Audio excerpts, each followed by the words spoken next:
ও আজকে বললাম তুমি কান্না করো না, আমার আব্বু না মাটির নিচে ঘুমায় রয়েছে, দেখো আয়সা পড়বো, আমার আব্বু সুস্থ হয়ে আয়সা পড়বো, চিন্তা করো না, তুমি কান্না করো না। আম্মু আমার আব্বু না ওই যে মাটির নিচে ঘুমায় রয়েছে, সুস্থ হয়ে তোমার কাছে আয়সা পড়বো, আমার কাছে আয়সা পড়বো, আমার অনেক আদর করবো, আমার আম্মু করবো, আমার আমি কেমনে বুঝতে কেমনে আমি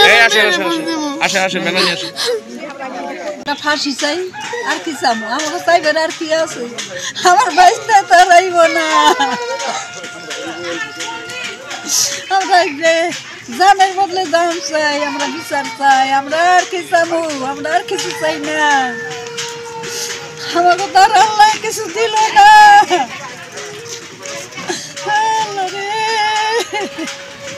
সিরাজদি খান মুন্সিগঞ্জের চিত্রকূট ইউনিয়নের খালপার এলাকার প্রবাসী সৈকত নামের এক যুবককে হত্যার ঘটনায় অভিযুক্তদের দ্রুত গ্রেফতার ও ফাঁসির দাবিতে মানববন্ধন করেছে নিহতের স্বজন ও খালপার এলাকাবাসী। আজ শুক্রবার বেলা 11:30টায় খালপার প্রাথমিক বিদ্যালয়ের মাঠ থেকে রাজানগর বাজারের অটো স্ট্যান্ড এলাকায় কয়েকশো মানুষ এই মানববন্ধনে অংশ নেয়। নিহত সৌদি প্রবাসী সৈকত সিরাজদি খান উপজেলার চিত্রকূট ইউনিয়নের খালপার এলাকার মৃত মোহাম্মদ ফজল হক ও হাজেরা বেগমের ছেলে। সে দীর্ঘদিন প্রবাস জীবন কাটিয়ে 1 মাসের জন্য আদরের একমাত্র সন্তান সানজিদা হক তোয়াকে দেখতে আসে, যার বয়স 3 বছর।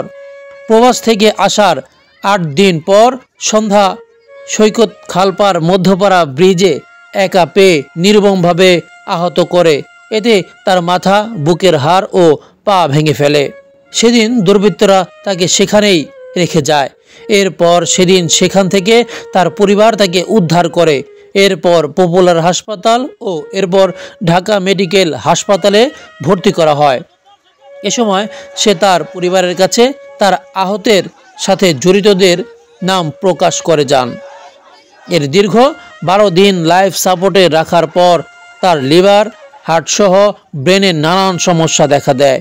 এরপর গত 28শে জানুয়ারি মঙ্গলবার সে শেষ নিঃশ্বাস ত্যাগ করেন।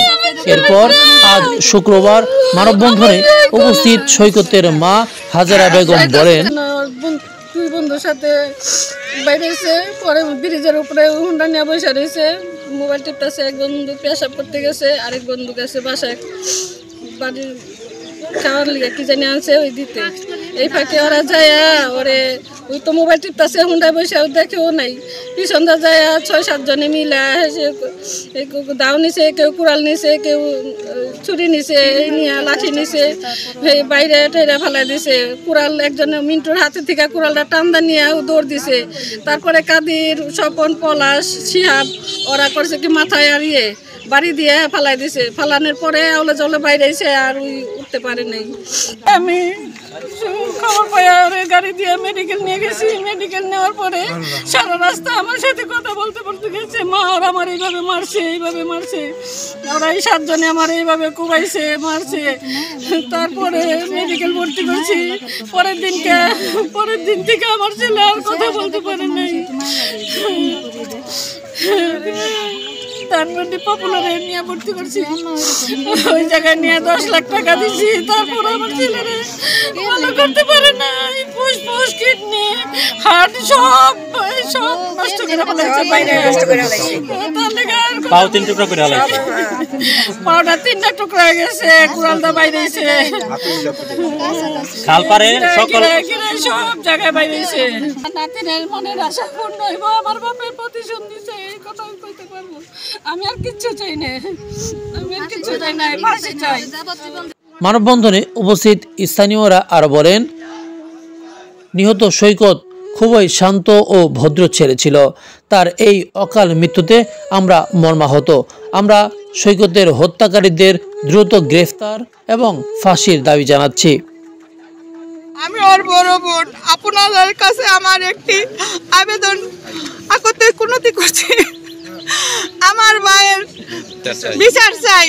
আপনাদের দেশবাসী পরে সরকারের কাছে আমরা বিচার চাই, ওদের ফাঁসি চাই, আমরা আর কিছু চাই না। হত্যার বদলে হত্যা চাই, আমার খুনিদের বিচার চাই, ফাঁসি চাই। চাই কারো মার বুঝছেন আর কেন খালি না হয় আমরা চাই খালপাড় সুখ চাই, শান্তি চাই, জনগণের সবাই শান্তি চাই, দেশ সুন্দরভাবে থাকি। আমাদের বিচার চাই, ফাঁসি চাই, এর চেয়ে বেশি আর বলতে চাই না, আমি এটুকুই বলতে চাই। আমরা বাইরে হত্যা ফাঁসি চাই, সূক্ষ্ম বিচার চাই, ফাঁসি চাই। কারণ জেলে নিলে জেলে থেকে ছাইড়ে দেবো আমরা, ডাইরেক্ট আর ফাঁসি চাই, আর লাশ চাই। সৈকতের বড় ভাই জহিরুল ইসলাম বলেন, তার ভাইয়ের খুনিদের 7 জনের নাম উল্লেখ করে এর মধ্যে আব্দুল কাদের, শিহাব, মিন্টু, স্বপন, পলাশের নাম উল্লেখ করেন। এরপর শেখরনগর তদন্ত কেন্দ্রের এসআই মুরাদ বলেন, পারিবারিক দ্বন্দ্বের কারণে গত 15 তারিখে আহত হয়। পরবর্তীতে পঙ্গু হাসপাতালে চিকিৎসাধীন থাকে। এরপরে প্রাইভেট ক্লিনিকে ঢাকা পঙ্গু হাসপাতালে চিকিৎসাধীন অবস্থায় গত 27 তারিখে মারা যায়। তো এর আসামি এখনো গ্রেপ্তার হয়নি, গ্রেপ্তারের চেষ্টা অব্যাহত আছে। আমরা আসামিকে দ্রুত অল্প সময়ের মধ্যে গ্রেপ্তার করবো ইনশাল্লাহ। আসলে ঘটনাটা হয়েছে সৈকত হয়েছে আমার আপন চাচাতো ভাই। ওই বিদেশ ছিল, বিদেশ থেকে ছুটিতে আসার পরে ওর কাছে নাকি চাঁদা চাইছে। আর কি আমি থাকি ঢাকাতে, ওই চাঁদা চাইছে, ওই চাঁদা দিতে অস্বীকৃত করছে বা যাই হোক, হয়তো আগের কিছু তাদের দ্বন্দ্ব কি আছে না আছে ওইটা আমি জানি না। কিন্তু তারপরও সৈকতের চাঁদা সৈকত বলছে যে আমি চাঁদা দিব, আমি বিদেশ থেকে আসছি। ওই এক কথা দুই কথায় লাগছে, তখন আর কি ওরা পরিকল্পিতভাবে ওই সৈকতের উপরে ওই 4 জন না 5 জন এলোপাতা দিয়ে ওরে চাপাটি ধরে পিটাইছে বা কুড়াল দা এগিয়ে দেওয়ার আর কি জখম করছে। হাসপাতালে ছিল কয়েকদিন, 12-14 দিন হাসপাতালে ছিল। ওই জায়গায় ব্যয়বহুল খরচ করছে টাকা পয়সা। তারপরে এই 12-13 দিন মৃত্যুর সাথে পাঞ্জা লড়ে তারপরে সে মৃত্যুবরণ করছে। এখন আমাদের দাবি একটাই, খালপাড়বাসীর দাবি একটাই যে সুষ্ঠু বিচার।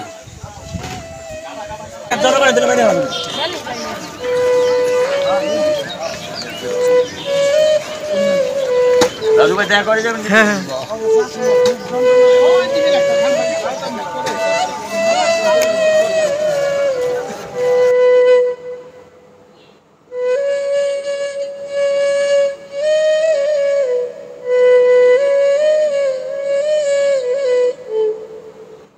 চাই না, আমাদের একটাই দাবি, পুরো খালপাড়ে সবার একটা দাবি, আমরা ওর ফাঁসি চাই। আর কোনো ভাই আমরা 7 জনের ফাঁসি চাই। দুইটা একটাই অনুরোধ করি, আমার ভাইয়ের ফাঁসিটা যাতে এই যে যেরকম করে আমার বাইরে মারছে সেম এইরকম কষ্ট করে যাতে ওরা একটু কষ্টটা একটু করতে পারে, অনুভব করে। 14টা দিন এরকম কষ্ট দিতে দিতে আমার ভাই 14 দিন পরে মারা গেল। আমরা আর কিছু চাই না ভাই, আপনাদের কাছে একটা অনুরোধ, আমার ভাইয়ের ওই কষ্টেরই আমরা ফাঁসি চাই, আর কিছু চাই না। আমাদের একটাই দাবি, একটাই অনুরোধ সবার কাছে যে আমরা ওর ফাঁসিটা চাই।